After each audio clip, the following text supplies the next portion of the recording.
Weather Service has issued a wind chill warning beginning at 10 o'clock tonight, 10 p.m., and continuing until Thursday at 1 p.m. Now, what this means is that real temperatures, when combined with wind chill, may very well fall to extraordinarily dangerous levels, possibly as low as 20 to 40 degrees below zero. So, please take precaution. If you have to be outside, bundle up. Be advised that frostbite and hypothermia are at an increased risk.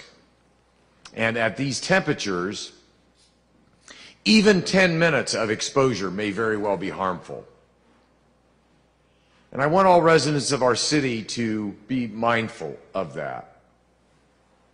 Likewise, I would encourage those throughout our community to make a plan to check in on at-risk populations, including our elderly neighbors or neighbors of ours who may be living with a disability. And by law, pets must be brought indoors during this warning period. As for the city, our departments have been singularly focused on addressing resident needs and planning for all possible challenges as we look ahead to this weather event. First, in partnership with Indy Parks, as well as community and public safety partners, we will be opening an emergency shelter right here at Municipal Gardens. Staff will be here around the clock, beginning 10 a.m. Wednesday morning until 9 p.m. Thursday night. Additionally, we are planning for the safety of the hundreds of men and women who work outdoors each day on behalf of the city of Indianapolis. All non-essential field work will be suspended to allow city employees to remain safely indoors. Please be advised, this means that trash pickup is suspended for Wednesday and Thursday due to these frigid temperatures. Our IMPD homeless unit has been canvassing the city to ensure that our neighbors are aware of the risks, as well as connect all those living outdoors to community shelters and other resources so that they can be comforted and protected during this extraordinarily cold stretch of weather. Now, I do hope that residents of our city take heart. This weather event is short-lived. Current forecasts say that it will be 50 degrees by the end of the week. Only in Indiana. And I'm not trying to minimize the seriousness of this weather event in these next 24 to 48 hours, but take heart. The forecast does suggest that by the weekend it will be warm once again. I do want to underscore and encourage all residents, though, to be vigilant during the period of incredibly cold temperatures with wind. And know that our public safety agencies and our community service providers are here to help. For those in need of shelter, for those in need of non-emergency services, please call 911. 211, excuse me. 211. Emergency services, call 911. And so, I offer this to our community to protect all residents. And now, for additional information, I'd like to introduce Major Brian Mahone with Homeland Security Bureau. Major? Thank you very much, Mr. Mayor. Thank you. As the mayor said, we're looking at some dangerous weather over the next 48 hours. And I'd also like to ask again that you support your neighbors and look out after each other. It's going to be dangerously cold. Over the next 48 hours, the EOC, or the Emergency Operations Center, is going to be open for 24 hours. We're at a level 3 and we'll be staffed. We have support services from the City of Indianapolis there, Indigo, IPL, Fire, EMS. Everyone's going to be there to make sure that we can respond to the community in case of a weather situation. We'd also ask that, again, if you have an emergency situation, call 911. If you need community services, please call 211 Connect. They'll have extra people on monitoring the phones to get you to a warming center or a place of shelter. Here tonight, we're going to be opening up the center. We'll have bedding here and water in case anybody loses power at their address and needs assistance. If you need transportation here, please call 211 and we can make arrangements for you to get here. I ask again that you pay attention to your neighbors. If you can, open your cabinets in your house, leave some running water there because we have some serious concerns about your pipes freezing. Also, in this weather, outside exposure from 5 to 10 minutes can cause frostbite, and that can be dangerous, down to negative 20 to 40 degrees. So again, please, if you have any kind of situations where you lose power, you can't warm your house, don't delay, please. It's going to be deceptively cold because as you look outside, you're not going to see the ice, you're not going to see the snow, you're going to see the sun, but in those situations, it's still going to be dangerously cold. With that, I'll turn over to Dr. Maramati. Good afternoon. I just wanted to echo a few statements that Major Mahone and Mayor Hogsett have already issued. First and foremost, this temperature, it goes fast. The freezing goes fast. The impact on your body goes fast, and we cannot reinforce that enough. 5 to 10 minutes is tops before frostbite can set in exposed extremities. What are the take-home points? Keep your kids inside, keep your animals inside, check on your neighbors. Those folks who have any sort of frailty or vulnerability, they need that extra step over the next couple of days. Also, I want to invite Indianapolis Fire Department Deputy Chief Fred Purvine and Division Chief Alan Picard to come up and talk further about carbon monoxide poisoning and space heaters. Thank you. Thank you. Just want a couple of things we want to remember in this season, that it is very cold. If you do lose heat in your house, please do not use gas-powered generators. And sometimes people will put them in their garage and it builds up carbon monoxide, which we'll have Chief Picard talk about that a little further.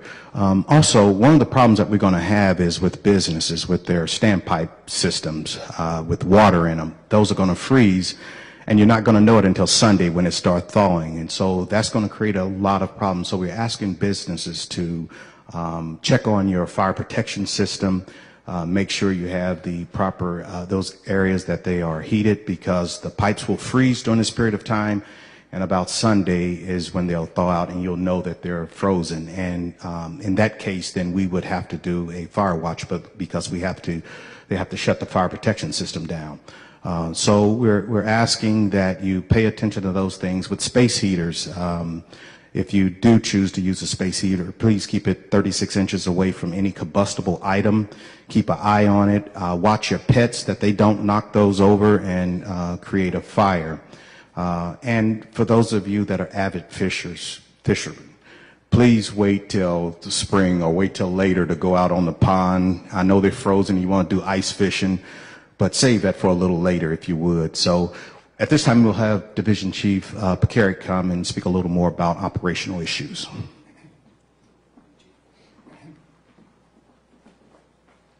Good afternoon. Rest assured, the Indianapolis Fire Department stands ready. We're well equipped, trained, and prepared to deal with any contingency during this type of weather.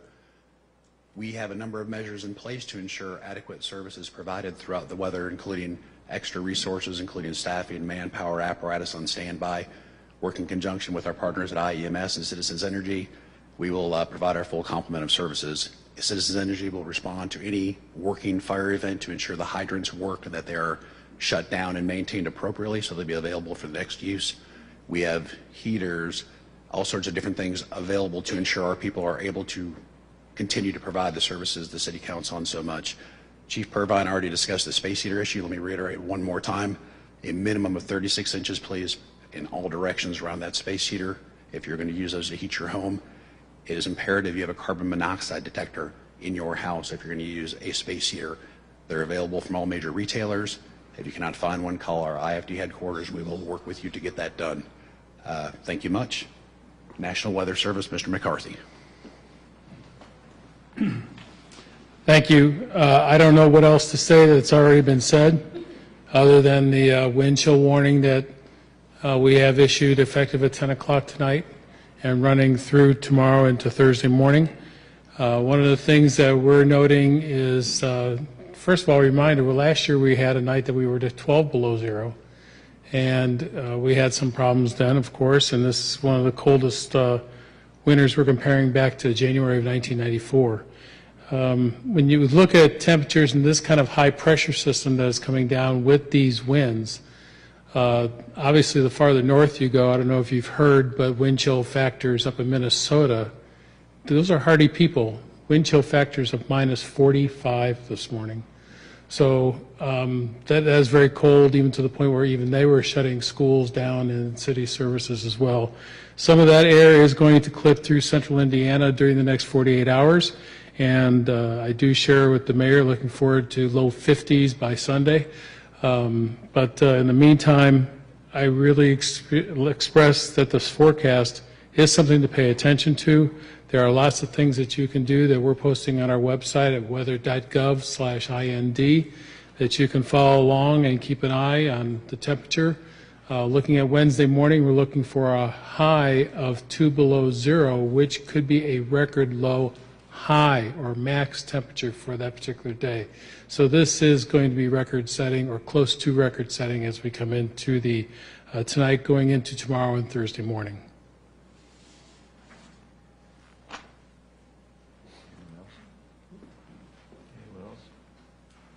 Questions? I guess just from like a first responder standpoint, can you just elaborate on some of the challenges you guys are facing with temperatures? So from a fire department perspective, we deal with water a lot. Water, negative 40-degree wind chills do not mix well together. So the 5, 10, 15 minutes it would take to develop frostbite in ambient air, when you apply water, that time is exasperated. So to help mitigate that, we put a number of measures in place, including rotating our personnel much more frequently than we would do during normal measures. Extreme heat, extreme hot, we're going to rotate staff through. That requires getting additional resources there early, requesting those resources early, working with our other partners, i.e. Indigo Bus. Sometimes we'll use those as warming shelters, things of that nature. Is Indigo running normally the next couple days? Yes, it is. It's scheduled to run. And I want to echo that we're taking full advantage of Indigo whenever that's appropriate. They were extraordinarily helpful just as this past weekend in keeping a very bad situation a little better because of their availability to allow witnesses to stay warm while they're being interviewed. So Indigo has been a very important partner, particularly when the weather is cold. How many are you prepared to accommodate here? I'll have to defer to the folks at me. There is an occupant load in all structures in place, but there is, in the state law, there is a place that will allow us to have a certain number of people to occupy a structure where it's safe, and it's based on your exits and those things. And if necessary, we can have firefighters to stop in and make sure that we don't have any issues such as that. Several hundred? I mean, what do you? Yes, yes. So these can hold, these places like this with these exits, they have plenty of exits, and this is a recreational place, so generally it holds more people. So we'll make sure that they are within their occupant load considering the situation. If it gets beyond that occupant load, then we have an opportunity for variance to address those needs. Just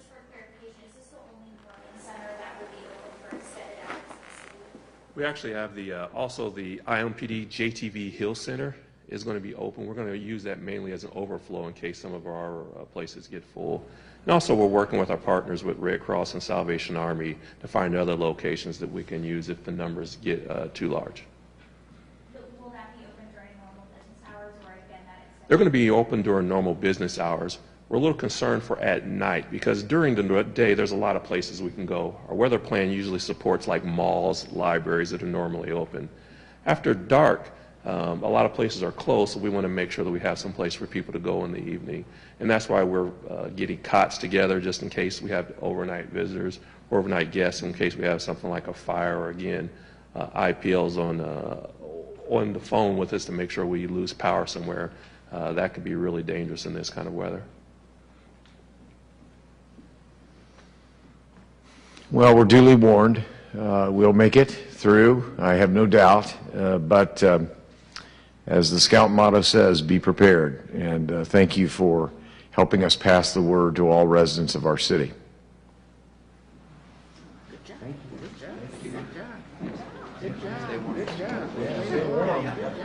Thank you very much. We've been spending a lot of time together. I met twice. I mean, You probably getting tired of seeing me. you should come down to the office. I really should. I really should.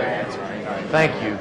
Thank you for handling those things. Yeah, no problem. It's going to be like 80 degrees in the Thank you next for couple of everything days. that you do. Yes, ma'am.